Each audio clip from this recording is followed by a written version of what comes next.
Sinadya ng preso na ipinulupot ang lubid sa daliri. Nagsinungaling sa gwardya na magbabanyo. Pumayag naman ang bantay. Pero nang iihi na siya sana, niyugyug niya ang puno, para ipakita na di siya tumakas. Kahit ganito, nakatutok pa rin ang baril sa kanya. Pag walang gumagalaw, magpapaputok ito. Di naman siya tumigil sa paggalaw. Tinali niya rin ang lubid. Pagkaraan ng sandali, kahit na nakikita na gumagalaw. Ang sanga sa malayo, pero napansin ng pulis na may mali. Nagpaputok siya sa direksyon, pero walang reaksyon. Paglapit ng pulis, may nakita siyang mahabang lubid. Pero wala na ang lalaki. Nakatakas si Mark sa malapit na bayan. Nanghiram ng palakol sa isang bata. Pinutol ang kadena. Bago umalis, nanghiram siya ng sili at paminta. At tinapon sa pinagdaanan niya. Dumating ang mga pulis na may mga aso. Pero natabunan ng sili ang amoy niya. Di nila ito mahabol. Ilang araw makalipas. Akala ng iba na matagumpay nga si Mark. Nahuli siya at ibinalik, bilang parusa. Kinulon siya sa madilim at maliit na silid ng isang buwan. Pero di mawawalan ng pag-asa si Mark na tumakas. Sa isang selebrasyon, lahat ng mga kasama ay kumakanta. Si Mark ay naglagare sa sahig. Hindi siya nag-aalala na maririnig ito ng mga pulis. Ang mga preso ay kumanta at sumayaw. Para matakpan ng ingay, pagtunog ng bell, nagsimula mag-inspect ang mga pulis. Naghukay lang ng butas si Mark. Nilabas ng isang preso ang magazine. Naakit ang atensyon ng pulis. May pagkakataon na, bumaba nga si Mark, sumunod naman ang isa pang preso. Pero ginamit niyang distraction, tumakbo ang kasama sa dingding. At umakyat sa bakod, nakuha ng atensyon ng lahat. Nagdusi siya sa sakit, pero ito ang kondisyon ni Mark.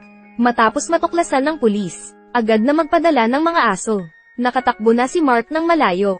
Hindi siya huminto, tumakbo lang ng tumakbo, para malito ang mga aso. Ilang beses siyang paulit-ulit na tumalon sa fence. Pagdating nga mga aso, ang mga ito ay nagbalik-balik din. Umikot-ikot lang sila, tumawid siya ng ilog, at saka tumakbo. Hindi nakaramdam ng pagod dahil malaya na. Dahil dito, nagpagod ang mga aso na humahabol. Nang makita ng mga kasama ito, akala nila nagtagumpay na si Mark. Di inakala na, paglipas ng mga araw, nahuli ulit si Mark, 2 beses na, kaya di na siya hahayaan pa. Habang nagtatrabaho, pag nagpahinga lang siya, agad siyang sasaktan. Kahit pauwi na, tatawagin siya ulit. Ayaw nilang magpahinga si Mark. Inutusan siyang maghukay. Sumunod naman siya. Nagtrabaho ng husto. Malaki na ang nahukay. Dumating ang pulis. Inutusan na takpan ng butas. Alam ni Mark na sinasadya nila ito. Pero wala siyang magawa. Kaya nagsayang na naman siya. Pinuno ang butas. Pero sabi ng isang pulis.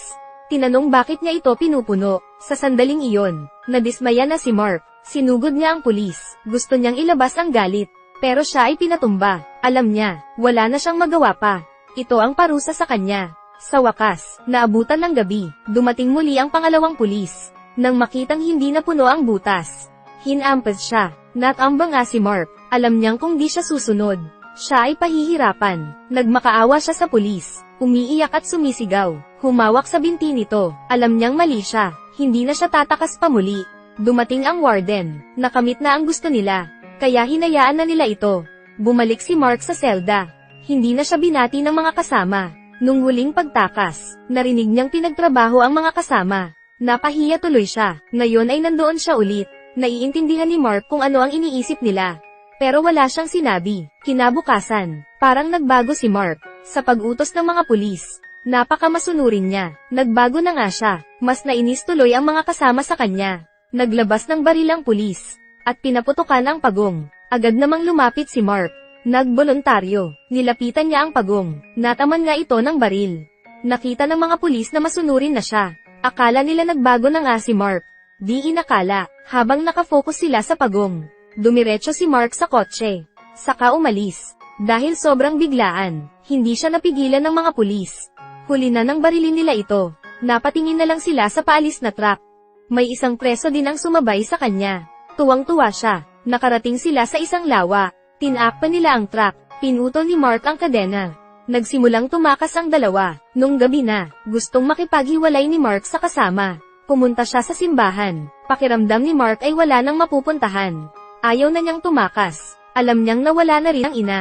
Wala na siyang silbi sa mundo. Nakita niya ang ilaw ng mga pulis. Pumasok ang kasama. Payuhan si Mark na lumabas kasama niya at sumuko. Pero binuksan ni Mark ang bintana.